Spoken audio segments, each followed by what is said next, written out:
సంవత్సరాల తరబడి government job కోసం వేచి చూస్తున్నారా? కేవలం 8 నెలల్లో మీ కల నెరవేర్చుకోండి. వెంటనే కింది నెంబర్స్‌కి కాల్ చేయండి.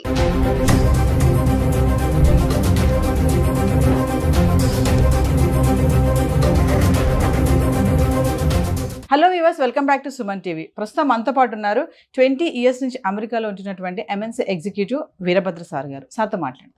నమస్తే సార్. నమస్తే. సార్, మన పిల్లలు చదవడానికి అమెరికా వెళ్ళి అక్కడ ఎందుకు చాకరీ చేస్తున్నారు అంటే, సార్ మీరు అక్కడ ఉంటున్నారు కాబట్టి మీరు అక్కడ సిచ్యువేషన్స్ చూస్తూ ఉంటారు. ఎంఎస్ చేయాలని, అబ్రాడ్ ఎడ్యుకేషన్గా వెళ్ళాలని ఇక్కడ తాకట్టు పెట్టి ఈఎంఐలు కట్టి ఏదో అమ్మేసి చేసి ఎట్లా పంపించేస్తున్నారు తల్లిదండ్రులు కూడా. అక్కడికి వెళ్ళిన మన పిల్లలు మరి ఎందుకు ఇలాంటి చిన్న చిన్న దాంట్లో ఇంక చాకరీ అనే అనుకోవాలా అంటారా? అంటే ఏం చెప్తారు సార్ ఒకసారి? నేను చెప్పేది మీ వ్యూవర్స్కి అంత నచ్చకపోవచ్చు, బట్ ఇది ఒక క్రూడ్ అనాలిసిస్. ఇది అందరికీ వర్తిస్తుందంటే మేబీ నాట్. బాగా ఆస్తిపరులు స్థితిమంతులకి ఇది వర్తించకపోవచ్చు, బట్ వాళ్ళు కూడా ఈ విషయాన్ని అక్కడ అబ్జర్వ్ చేస్తుంటారు.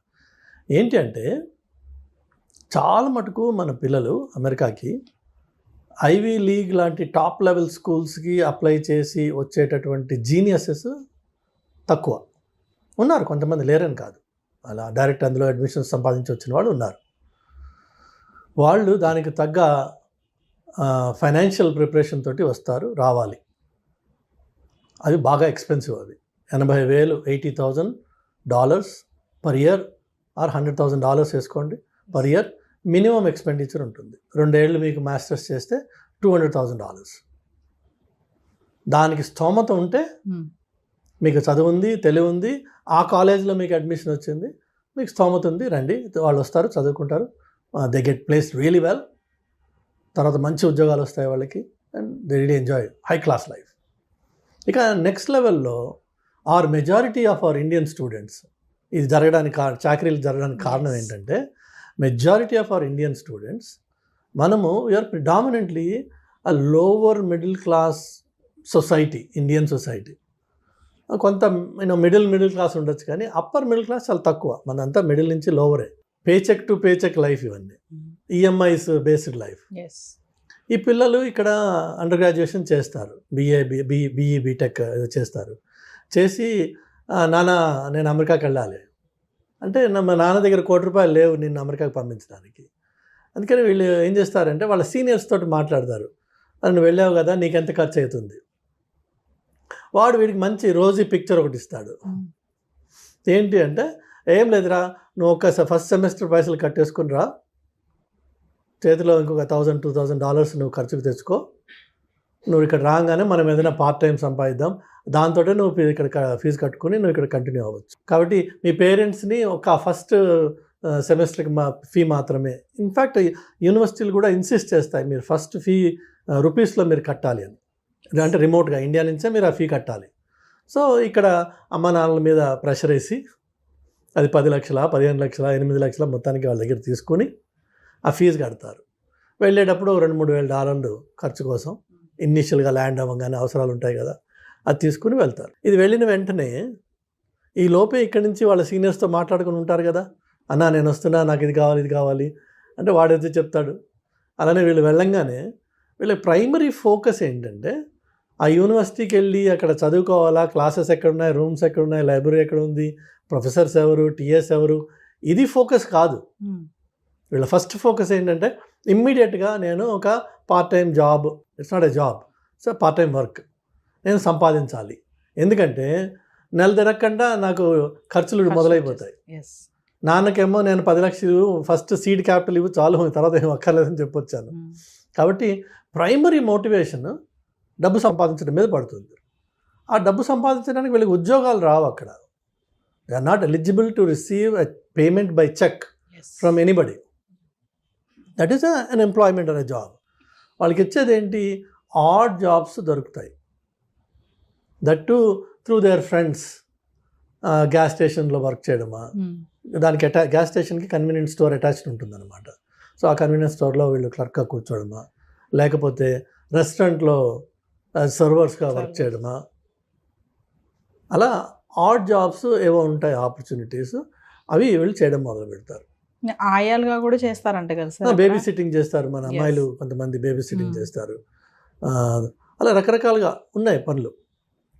వాళ్ళందరికీ on an average about $7.50 or $8 or మంచి ఎంప్లాయర్ అయితే $10 వరకు ఇస్తారు. నా ఫ్రెండ్ ఒక అతను ఉన్నాడు, $10 ఇస్తారు అతను. సో ఈ మెజారిటీ ఆఫ్ ఈ వర్క్, ఈ ఆయా వర్క్ అంటే ఆఫ్ కోర్స్ పిల్లలతోటి ఆ ఓపిక నీ దగ్గర ఉండి నువ్వు వాడిని కొట్టకుండా, ఆ కొట్టింది సీసీ కెమెరాలో పడకుండా నువ్వు ఉంటేనేమో సరే లేదు, ఈ వాళ్ళు మాత్రం పిల్లలతో ఉంటారు కాబట్టి ఆ ఓపిక ఉంటుంది అమ్మాయిలకి అని చెప్పి ఎక్స్పెక్టేషన్ కాబట్టి అది అవ్వచ్చు. మరి ఇటు రెస్టారెంట్స్ కానీ గ్యాస్ స్టేషన్స్లో కానీ వర్క్ చేసిన పిల్లలు కూర్చోడానికి కుర్చీలు ఉండవు అక్కడ.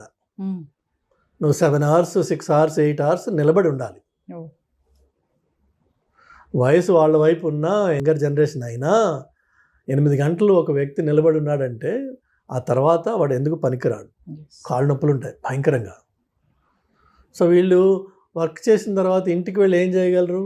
ఏమీ ఉండదు. స్నానం చేసే ఓపిక కూడా ఉండదు, ఒక్కొక్కసారి అన్నం తినే ఇంట్రెస్ట్ కూడా ఉండదు.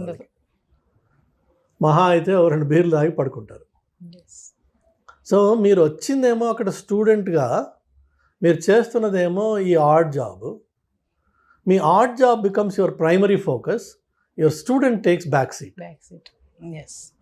ఏదో వీక్లీ అసైన్మెంట్స్ ఏదైనా పెడితే అందులో ఇవాళ రేపు ఈ కోవిడ్ టైం తర్వాత కొన్ని కాలేజెస్ ఏం చేసేసాయంటే, మీకున్న 5 సబ్జెక్ట్స్లోంచి ఒక సబ్జెక్ట్కి మాత్రము వారంలో ఒక్కసారి కాలేజీకి రావాలి, మిగిలినవన్నీ మీరు రిమోట్గా ఆన్లైన్లో చూసుకోవచ్చు అని చెప్పి కొన్ని ఉన్నాయి ఫెసిలిటీస్. దాన్ని మనం పరిపూర్ణంగా అడ్వాంటేజ్ తీసుకుని ఆ ఒక్కదానికి మాత్రమే వెళ్ళి రావడము, మిగిలినంతా రిమోట్గా చూసుకోవడం, మన ఓన్ టైంలో ఆ క్లాసెస్ వాచ్ చేసుకోవచ్చు. కాబట్టి వాటికి రిలేటెడ్ ఎక్సర్సైజెస్ ఏవైతే ఉన్నాయో సబ్మిట్ చేసుకోవడము, ఇంకొక కాగితం ఎంఎస్ సంపాదించుకుంటాం. కానీ ఎంఎస్లో నువ్వు నేర్చుకున్నది ఏముండదు అక్కడ. ఎందుకంటే నీ ప్రైమరీ ఫోకస్ అంతా కష్టపడడంతో సరిపోయింది, ఆ కష్టపడిన తర్వాత వచ్చిన నీరసంతో సరిపోయింది, ఆ నీరసం తర్వాత పడుకున్న దాంతో సరిపోయింది. నీకు చదువుకునే టైం ఎక్కడుంది? దానివల్ల జీవితం ఏమైపోతుంది అంటే, నువ్వు స్టూడెంట్ అన్న పేరుతో వస్తావు కానీ ఈ నాన్ స్టూడెంట్ రిలేటెడ్ వర్క్ అంతా చేసి ఈ ఒకసారి డబ్బు సంపాదించడం మొదలుపెట్టాక మరి కోరికలు కూడా ఉంటాయి మనిషికి. అది న్యాచురల్ ప్రాసెస్. అది కోరికలు అంటే ఒక కారు కొనుక్కోవాలనో, లేదంటే మంచి ఫోన్లు కొనుక్కోవాలనో, లేదంటే ఇంటికి పైసలు పంపించాలనో. ఎందుకంటే వాళ్ళకి ఎక్స్పెక్టేషన్ ఉంది. వాళ్ళకి చెప్తావు కదా, నువ్వు నేను పని చేస్తున్నా, ఇక్కడ పైసలు సంపాదిస్తున్నా అని. సో వాళ్ళకి ఎక్స్పెక్టేషన్ ఉంటుంది, అక్కడ పంపించాలి వెనక్కి. ఈ వెనక్కి పంపించాలనే ఒక బాధ్యత మీద పడంగానే మరింత స్ట్రెస్, ఇంకా తప్పదు నేను పని చేయాలనే ఎలా అయినా సరే లోకి వస్తుంది జీవితం. చివరికి ఈ పనికిరానికి సర్టిఫికెట్ ఒకటి ఉండి దానివల్ల ఉద్యోగం రాక ఈ సైడ్ జాబే మెయిన్ జాబ్ అయిపోయి ఇందులోనే మమేకం అయిపోయి ఇది ఇల్లీగల్ అని తెలిసి కూడా దాంట్లోంచి బయటికి రాలేని పరిస్థితి వచ్చేసి చివరికి ఈ ట్రంప్ లాంటి మహానుభావుడు రాగానే మనము భయపడడం మొదలు పెడతాం. ఇదంతా చేసింది ట్రంప్ కాదు పాపం, మనమే. అయితే మీరు చూస్తే యాక్చువల్గా ఈ మధ్యకాలంలో ఆన్లైన్లో మీరు న్యూస్ చూసి ఉండొచ్చు, చాలామంది స్టూడెంట్స్ ఈ ఇంటర్వ్యూస్ ఎక్కడైతే పోర్ట్ ఆఫ్ ఎంట్రీలో జరిగే ఇంటర్వ్యూస్లో వాళ్ళ దగ్గర వాళ్ళ ఫోన్ ఓపెన్ చేయించి అన్లాక్ చేసి ఫోన్ తీసుకుని వీళ్ళ వాట్సాప్ చాట్లు, వీళ్ళ ఈమెయిల్స్ ఆ ఆఫీసర్స్ చదివి ర్యాండమ్గా చూస్తారు. అన్నీ ఏం చూస్తారు వాళ్ళు ర్యాండమ్గా. ఎందులో అన్నా జాబ్ అనే మాట ఉందా, అట్లానే నీ బ్యాంక్ అకౌంట్ చూపించమని అడుగుతాడు వాడు. నీకు ఎవ్రీ 2 weeks ఎవరైనా ఒక క్రెడిట్ చేస్తున్నాడు అనుకో, క్యాష్ అయి ఉండొచ్చు, అది ఒక పర్టికులర్ అకౌంట్ నుంచి నీకు ఎవ్రీ 2 weeks పైసలు పడుతున్నాయి, which means you are working part time. So వాడు క్యాష్ ఇస్తున్నా నీకు డబ్బులు పడుతున్నాయి కదా, so which means you are working. నువ్వు మళ్ళీ అక్కడికి వెళ్ళినప్పుడు నీకు నెక్స్ట్ ఎంట్రీ వాడు రిజెక్ట్ చేస్తాడు. అందుకనే స్టూడెంట్స్ ఒకసారి అమెరికాకి వెళ్ళాక మళ్ళీ వెనక్కి రావడానికి భయపడతారు. ఎందుకంటే ఈ లకునాస్ వాళ్ళకి తెలుసు ఎలా పట్టుకోవాలో, ఆ తప్పులు వీళ్ళు చేశారు ఆల్రెడీ. అదర్వైజ్ నువ్వు స్టూడెంట్వి రాయల్గా వెళ్ళి రాయల్గా రా, నీ దగ్గర I-20 ఉంది, వీసా ఉంది, అక్కడ ఉన్నావు నువ్వు 6 నెలలు సంవత్సరమో వెళ్ళు రా నువ్వు. కానీ రారు మన వాళ్ళు. ఎందుకంటే మనం చేసిన తప్పు, ఆ దొంగ మనలో ఉన్నాడు, వాడు పట్టుకోవడానికి అక్కడ రెడీగా ఉన్నాడు. ఇందుకే కష్టాలు. ఇన్స్టెడ్ ఆఫ్ దాట్ నా సలహా ఏంటంటే తల్లిదండ్రులకు కానీ పిల్లలకు కానీ, నువ్వు స్టూడెంట్గా అమెరికాకి నేర్చుకోవడం కోసం అది ఏదన్నా ఒక స్పెషలిస్ట్ స్కిల్ సెట్ నువ్వు సెలెక్ట్ చేసుకో ముందే, దాని మీద వర్క్ చేయి, దాని మీద స్పెషలిస్ట్గా మాస్టర్గా, that's what is masters right. The master అవడం కోసం దట్టు లోకల్ అమెరికన్ కాంటెక్స్ట్లో ఈ మాస్టరీ ఎట్లా అప్లై చేయొచ్చు అన్నది నేర్చుకోవడం కోసం నువ్వు అక్కడికి వస్తున్నావు, అక్కడికి రావాలి. అంతేగాని అమెరికాలో ఉంటూ నీ నిత్యం జీవితం, నీ ఆలోచన, నీ పనులు, నీ పద్ధతులు అన్నీ ఇండియన్గానే ఉన్నాయి, ఇండియన్ ఓరియంటెడ్గానే ఉన్నాయి. సినిమాలు చూడడం, షికార్లు చూడడం, అన్నా తంబి ఏమని వీళ్ళతోటి తిరగడం, ఇవే ఉంటే నువ్వు అమెరికాలో ఉండి చేసిందేం లేదు. Nothing has changed other than your physical location. You continue to live like an Indian in America. So masters చేస్తూ మాస్టర్స్గా స్కిల్స్ నేర్చుకుని ఆ స్కిల్స్ ఏ డొమైన్కి అప్లై అవుతాయి, ఎలా అప్లై అవుతాయి, అది అక్కడ ఉన్నావు కాబట్టి అది అవకాశం నీకు. For simple example, silly example ఏంటంటే, ఇక్కడ మీకు పెట్రోల్ ధర 118 రూపాయల 50 పైసలు అలా ఉంటుంది. అక్కడ మీకు 118 రూపాయల 5005 4 డిజిట్స్ ఉంటుంది, డెసిమల్ తర్వాత 4 డెసిమల్స్ ఉంటుంది. సో ఎందుకు అట్లా? Have you ever asked anybody? So నీ 4th లెవెల్ యాక్యురసీకి వెళ్ళాలి అని చెప్పి ఆ పర్టికులర్ ఫీల్డ్లో ఉంది. In another field maybe no. ఇప్పుడు insurance premiums are always rounded off, there is no pennies anywhere, it's always to the dollar. ఎందుకట్లా? సో మీకు ఈచ్ డొమైన్లో నువ్వు అక్కడ లోకల్గా ఉన్నప్పుడు నలుగురితో మాట్లాడి అడిగి నేర్చుకుని నీ టెక్నికల్ స్కిల్ని ఆ డొమైన్కి అప్లై చేసే అవకాశం ఉంది. అది నీ మాస్టరీ అంటే, అది నువ్వు మాస్టర్స్ చేయడం అంటే. అంతేగాని అక్కడికి వచ్చేసి ఈ సైడ్ కిక్ని మెయిన్ కిక్ చేసుకుని అసలు నీ మెయిన్ ఫోర్స్ని పక్కన పెట్టేటప్పటికి 2 ఏళ్ల తర్వాత అన్ని కష్టాలు మొదలవుతాయి. నీ చేతకానితనంతో నీకు ఉద్యోగం రాదు కాబట్టి నువ్వు మార్కెట్ని బ్లేమ్ చేస్తావు. ఆ బ్లేమ్ మీద నువ్వు పేరెంట్స్కి చెప్పుకుంటావు, నాన్న రావట్లేదు, అమ్మ రావట్లేదు, అమెరికా నాశనం అయిపోయింది, ట్రంప్ వచ్చి ఇది చేశాడు. పాపం ఆయన ఏం చేయలేదు ఇంకా, ట్రంప్ ఆయన వేరే బిజీలో ఆయన ఉన్నాడు, ఇంకా దీని మీద ఫోకస్ చేయలేదు. బట్ పిల్లలు దయచేసి, అలాగే తల్లిదండ్రులు కూడా, వీళ్ళది తప్పు. పేరెంట్స్ కూడా చాలా మంది సార్, ఇప్పుడు అంటే మీరు అన్నారు కదా, ఇప్పుడు పేరెంట్స్ కూడా చాలా మంది ఏంటంటే, ఇగో పంపిస్తున్నాను అక్కడికి వెళ్ళి నువ్వు ఏదైనా జాబ్ చూసుకొని నీది నువ్వు కట్టుకోవాలి అని చెప్పేసి, ఇప్పుడు ఎడ్యుకేషన్ లోన్ తీసుకుంటున్నాము, కమింగ్ టు ఎడ్యుకేషన్ లోన్, ఆ ఎడ్యుకేషన్ లో నువ్వే కట్టుకోవాలి, అక్కడ ఏం చేస్తావో మాది తెలియదు, జాబ్ ఎత్తుక్కో, ఫస్ట్ జాబ్ ఎత్తుక్కో, ఇది ముందు చెప్తారు పేరెంట్స్ కూడా. కొంతమంది ఉన్నారు, అందరూ కాదు, ఖచ్చితంగా నువ్వు జాబ్ ఎత్తుకోవాలి, జాబ్ చేసుకుంటూ నువ్వు చదువుకోవాలి. మరి పేరెంట్స్ మైండ్ సెట్ కూడా ఇలా ఉంది కదా సార్. మరి అయితే పేరెంట్స్కి ఫస్ట్ వాళ్ళకి దయచేసి ఈ వీడియో చూసిన వాళ్ళు గ్రహించండి, అమెరికాకు వచ్చి మీ స్టూడెంట్ జాబ్ చేసే ప్రసక్తి లేదు, అది జాబ్ కాదు. మీరు ప్రత్యేకంగా వాడికి లక్షలు ఖర్చు పెట్టి మీరు వాడిని ఎక్కడికి పంపిస్తున్నారంటే కూలి పనికి పంపిస్తున్నారు.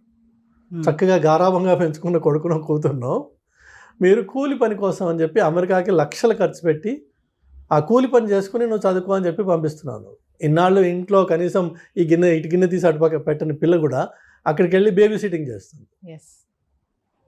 బేబీ సిట్టింగ్ అంటే ఏదో ఉత్తనే ముద్దు పెట్టి ఆడుకుంటే సరిపోలా, అన్ని పనులు చేయాలి.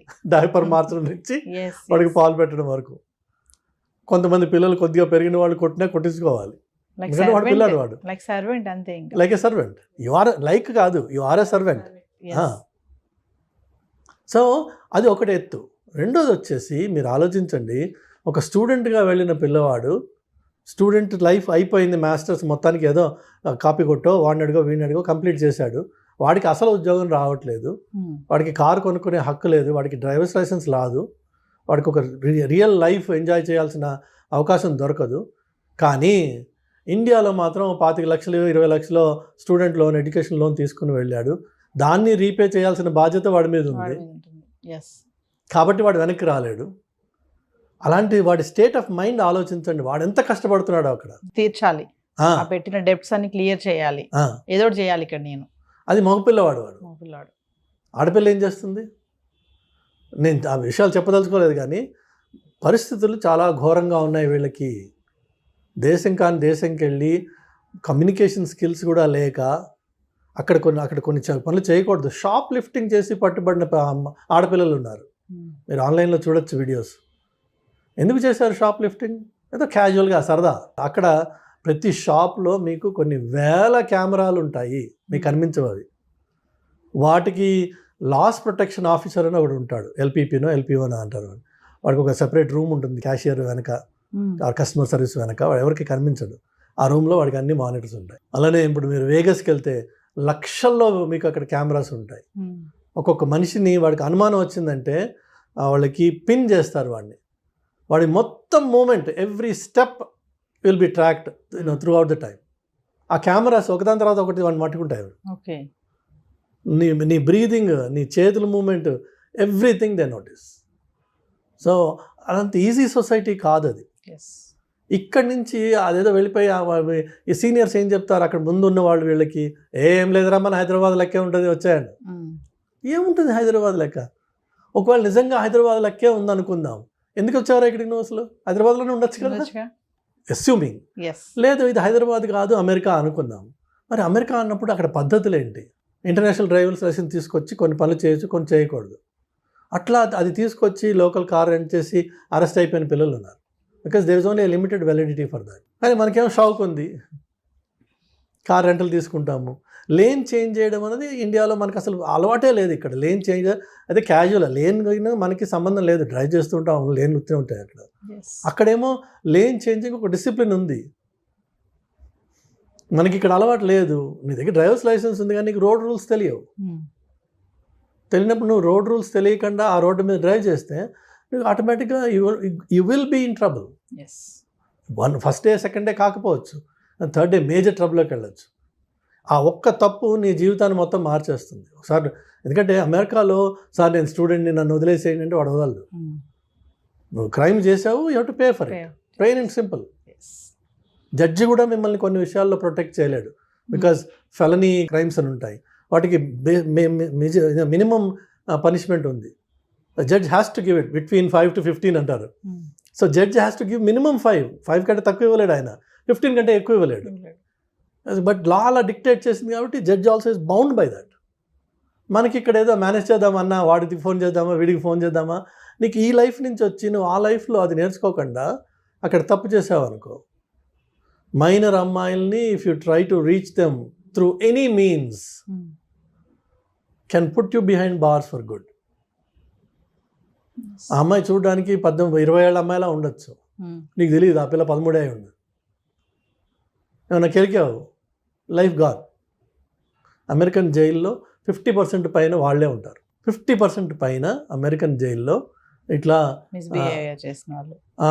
వాళ్ళ కన్సెంట్ ఏజ్, ఈ మైనర్స్ని సెక్చువల్గా అబ్యూస్ అటెంప్ట్ చేసిన వాడు ఇంకా అబ్యూస్ చేయకపోవచ్చు, అబ్యూస్ చేసిన వాడు ఉండొచ్చు, అటెంప్ట్ చేసిన వాడు కూడా will get punishment in jail. నీకు ఇవన్నీ తెలియవు అక్కడ. సో మనం వెళ్ళినప్పుడు ముక్కుసూటిగా స్టూడెంట్గా వెళ్ళాను, స్టూడెంట్గా ఉండాలి, స్టూడెంట్గా నేర్చుకోవాలి, ఈ కొత్త సొసైటీలో నేను బాగుపడాలి అనే ఉత్సాహంతో పిల్లలు వెళ్ళాలి. ఆ ఉత్సాహంతో 2 ఏళ్ల పాటు వాళ్ళ మీద వాళ్ళు పూర్తిగా ఇన్వెస్ట్ చేసి become a real master in something. అప్పుడు ఆ మాస్టర్స్ డిగ్రీకి అర్థం ఉంది, ఉత్తి కాగితం ముక్కకి అర్థం లేదు. ఫైనల్గా మా పేరెంట్స్కి ఏమైనా చెప్తారా సార్? పేరెంట్స్ దయచేసి మీ పిల్లల్ని పంపించదలుచుకుంటే మీకు ఫైనాన్షియల్ కేపబిలిటీ ఉంటే పంపించండి. అంటే 2 ఏళ్ల పాటు అతను కోర్స్ చేసేదానికి నువ్వు కంప్లీట్గా ఫైనాన్స్ చేయగలవా? 2 ఏళ్ల పాటు అతను లేక ఆమె హాస్టల్లో ఉండి కాలేజ్ క్యాంపస్లో ఉంటూ మంచి స్టూడెంట్గా ఒక లైబ్రరీలో మ్యాక్సిమం టైం స్పెండ్ చేస్తూ అవకాశం దొరికితే కాలేజ్ క్యాంపస్లోనే 20 hours అది అవకాశం దొరికితే, కండిషనల్ అది కాదు. దొరక్కపోయినా నేను నా పిల్లాన్ని ఫండ్ చేయగలను అంటే పంపించు. అంతేగాని ఈ నాకు ఫస్ట్ 10 లక్షలు 5 లక్షలు పెట్టు నేను మిగిలిన అక్కడ చూసుకుంటాను అని వెళ్తే పిల్లలు విపరీతంగా కష్టపడతారు, మానసికంగా చాలా కష్టపడతారు, చెప్పుకోలేక కష్టపడతారు, విపరీతమైన ప్రెషర్స్ వాళ్ళకి. అనవసరంగా మనం తీసుకెళ్ళి వాళ్ళని ఒక నరకంలో తోసిన వాళ్ళం అవుతున్నాం. ఈ సిచ్యువేషన్ ఇంకా చెడుతుందే తప్ప అది ట్రంప్కి మీరు ఆపాదించవచ్చు. అన్ఫార్చునేట్గా పాపం ఆయన చేసింది ఏం లేదు ఇందులో. పాపం వల్ల వచ్చింది ఏంటంటే మన అప్రోచ్లో వచ్చిన పాపం ఇది. దానివల్ల ఈ సిచ్యువేషన్ ఇంకా చెడుతుంది. ఇప్పుడు ఒక ఊర్లో ఎన్ని రెస్టారెంట్స్ ఉంటాయమ్మా, ఎన్ని లక్షల మందికి వాళ్ళు ఉద్యోగాలు ఇవ్వగలరు? నీ ఫస్ట్ ఇయర్ స్టూడెంట్ ఉన్నాడు కదా అక్కడ, ఆల్రెడీ అక్కడ వర్క్ చేసిన వాడు, ఇప్పుడు కొత్తగా స్టూడెంట్ వచ్చాడు, అదే రెస్టారెంట్లో వాడికి ఏమి ఇస్తాడు? రెస్టారెంట్స్ అయితే పెరిగిపోవట్లేదుగా నీ స్టూడెంట్స్ లాగా, కానీ ప్రతి సంవత్సరం 10,000 మంది దిగుతున్నారు ఒక టౌన్లో. ఎంతమందికి వస్తాయి ఉద్యోగాలు? సో ఇందులో కొంతమందికి వస్తాయి, కొంతమంది రావు. రానివాడు ఏం చేయాలి మరి? ఇప్పుడు హీనంగా బతుకుతున్నారు మన పిల్లలు. దానికి తల్లిదండ్రులు సహకరించి వాళ్ళని పంపిస్తున్నారు అక్కడికి. దయచేసి పంపించకండి. మీ దగ్గర ఆర్థిక స్తోమత ఉంది, మీ పిల్లవాడికి అంత తెలివి ఉంది, వాడు మంచి స్టూడెంట్, ఇక్కడ చదువుకున్నాడు, వాడికి ఫోకస్ ఉంది, అక్కడికి వెళ్తే మరింత బాగుపడతాడు, నేను దాన్ని ఫండ్ చేయగలను, నా దగ్గర డబ్బులు ఉన్నాయి, ఇల్లు అమ్మైనా సరే నేను వాడిని పంపిస్తా, ఇదే నా ధ్యేయం, వండర్ఫుల్, చెయ్యి. అంతేగాని బిడ్డ నేను 20 లక్షలు తీసుకొచ్చా, నేను ఈ 20 లక్షలే నీకు తీసుకెళ్ళు, నువ్వేం చేసుకుంటావు చేసుకో, అక్కడ తర్వాత నుంచి నీదే లైఫ్ అని పంపించొద్దు. పంపిస్తే వాళ్ళు చాలా చాలా చాలా చాలా కష్టపడతారు. నరకానికి మీరు డోర్ ఓపెన్ చేసిన వాళ్ళు అవుతున్నారు. చేయకండి ప్లీజ్.